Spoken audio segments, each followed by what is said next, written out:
নমস্কার। আজকে যে লেখাটি বলবো সেটা এপিজে আব্দুল কালাম এর উক্তি। বাঁচা।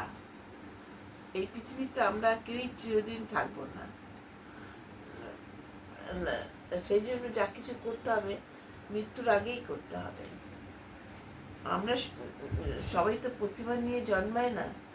আমরা সবাই সাধারণের মধ্যে যদি কেউ নিজের অন্তরের ভালোবাসা দিয়ে কিছু মানুষকে আপন করার জন্য এগিয়ে যায়, তাহলে কাজটা খুব সহজ হয় না।